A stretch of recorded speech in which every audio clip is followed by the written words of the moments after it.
Bienvenue dans notre studio au Salon Nautique de Paris. Aujourd'hui, on retrouve à nouveau Romain Lucas, directeur du développement produit du Four, et Nicolas Béranger, directeur commercial du Four, qui vont cette fois-ci nous parler d'une autre nouveauté, le Dufour 470.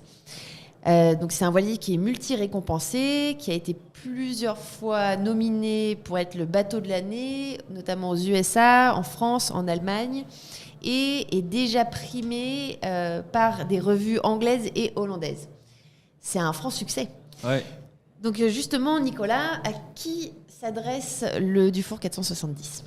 C'est un franc succès parce qu'il s'adresse à beaucoup de gens. On a des tas de versions dans le bateau. Le bateau, alors c'est une taille qui est forcément un peu notre cœur de marché chez Dufour. Sa taille de bateau, on se souvient du Dufour 45, de tous ces modèles-là qui ont fait aussi l'histoire de la marque. Mais là, on est sur un bateau très novateur avec des formes de coque qui apportent beaucoup de volume à l'intérieur, beaucoup de surface de cockpit. Et puis des qualités de navigation qui restent très très propres à Dufour. On est toujours sur un bateau qui est agréable à naviguer. Et donc il s'adresse à des propriétaires qui veulent naviguer longtemps, qui veulent vivre sur le bateau, parce qu'il y a, je le disais, beaucoup de volume, donc on peut y passer beaucoup de temps. Il s'adresse aussi, vous allez le retrouver dans les compagnies de charter en Croatie, en Grèce, un peu partout, aussi aux Antilles. C'est un bateau qui s'exporte très bien, qui plaît beaucoup à l'international. Et qui il est tellement agréable à naviguer, tellement joli que oui, il plaît beaucoup et ça nous rend la vie beaucoup plus facile. Ouais. Quelles sont les particularités du Four 470 ? Il me semble qu'il y a 3 versions différentes. Est-ce que vous pouvez nous en dire un petit peu plus ? Ouais, tout à fait. Dans la gamme du Four, sur les nouveaux modèles, on offre à chaque fois la version Easy, la version Océan et la version Performance. Donc je vais développer. La version Easy, c'est vraiment la version où l'utilisateur va pas s'embêter à faire des manœuvres compliquées. Donc on a un foc autovireur, on a peu de winch, on a le minimum vital en termes de manœuvres. Là, l'axe, c'est vraiment la croisière facile, la navigation facile. On se complique pas la vie, on va tout de suite naviguer et le bateau se porte très bien. Après, on a une version qu'on appelle Océan, qui est plutôt destinée à des gens qui naviguent un peu plus loin, un peu plus longtemps. Des gens qui aiment régler leur bateau, qui aiment vraiment l'amener au bout. Donc là, on peut rajouter un code 0. Il y a un rail de grand voile qui vient se mettre sur le roof. Et on s'adresse à des gens un peu plus expérimentés. Et la dernière version, c'est la version performance. Alors, c'est pas un bateau de régate. On peut régater, on peut très bien aller faire les voiles de Saint-Tropez avec. On sera loin d'être ridicule. Même, j'ai été étonné, moi, personnellement, quand on a fait les essais en mer avec des journalistes. On a navigué contre des bateaux qui sont normalement plus bateaux de régate ou plus performants. Et étonnamment, on s'est retrouvé à des vitesses comparables. Donc, dans la version performance, on a un peu plus de toile.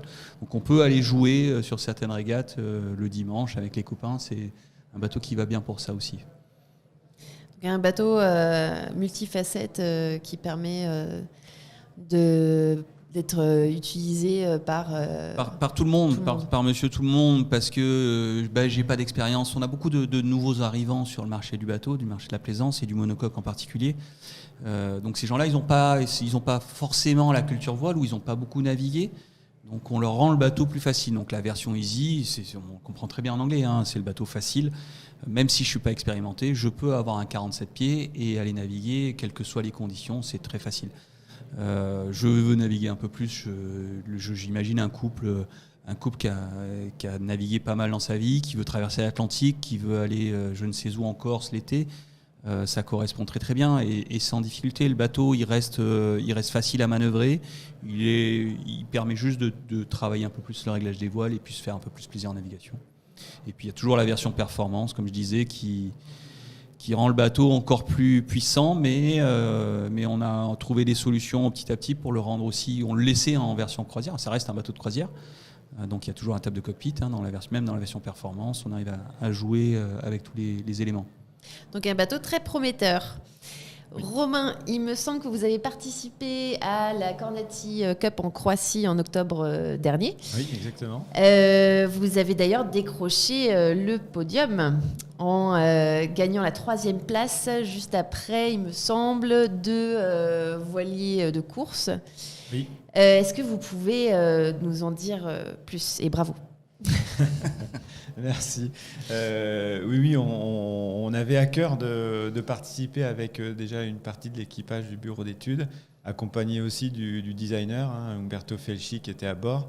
Donc ça, c'est important pour nous de vraiment de naviguer avec nos bateaux et de mesurer la version performance. C'était la première fois qu'on s'alignait sur une régate avec le 470. Le bateau était très véloce parce qu'on a eu vraiment peu d'air. On a eu peut-être 8-10 nœuds au maximum. Et pourtant, on a sorti notre épingle du jeu. Donc, c'était plutôt intéressant à mesurer. Et le bateau était vraiment agréable à naviguer dans ces petits airs.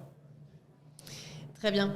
Est-ce que, alors pendant la Coronati Cup, pendant ces manches, vous avez pu justement faire visiter le bateau à de potentiels clients. Comment ça s'est passé? Alors, effectivement, on a eu beaucoup de visites. Beaucoup de personnes sont venues pour visiter le bateau par curiosité, d'abord. Et puis, donc la journée, ils pouvaient apprécier le bateau en navigation avec une vue de l'extérieur. Et c'est vrai que nous, on va donc rencontrer des clients potentiels, mesurer notre bateau et s'assurer que la version performance qu'on propose tient bien la route et qu'elle a vraiment réalisé ses promesses.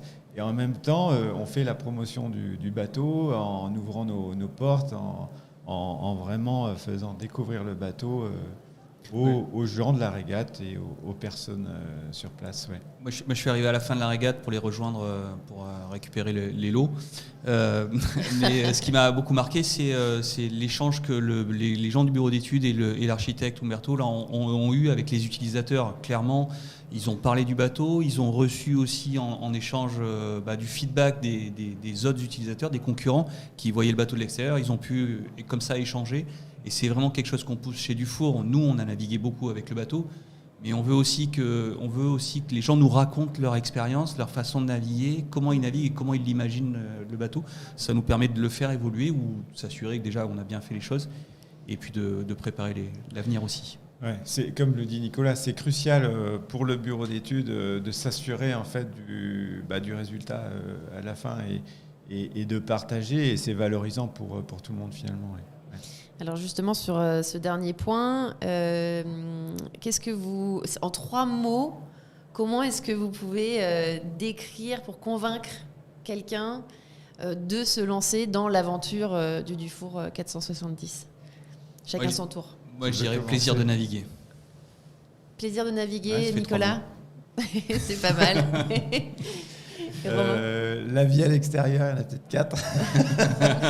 Non, mais oui, on va encore une fois mettre l'accent sur le confort extérieur, la largeur des passes avant, la taille du cockpit avec ses doubles bimini à l'arrière et le bimini central.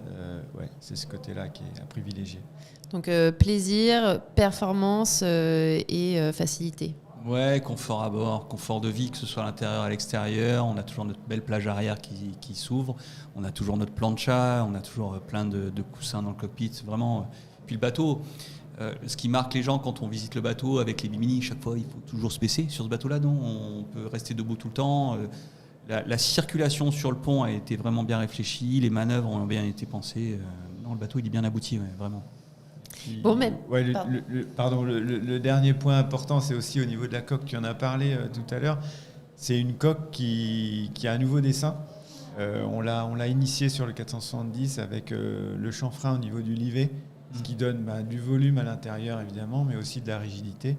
Et ça, c'est quelque chose de nouveau, et c'est à partir du 470 qu'on a introduit ce dessin. Donc c'est un bateau qui est à la fois confortable, pratique, mais qui permet de faire de la voile un peu plus travailler un peu plus complexe, de la régate, des réglages fins et se faire plaisir. Il coche toutes les cases, ce bateau aussi, et c'est un peu le bateau de rêve en fait finalement. J'ai l'impression. Tout simplement.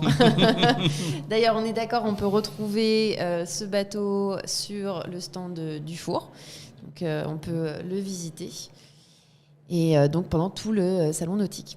Donc merci beaucoup d'avoir répondu et d'avoir Merci. présenté Merci à toi. cette nouveauté. Et bon salon. Merci. Merci.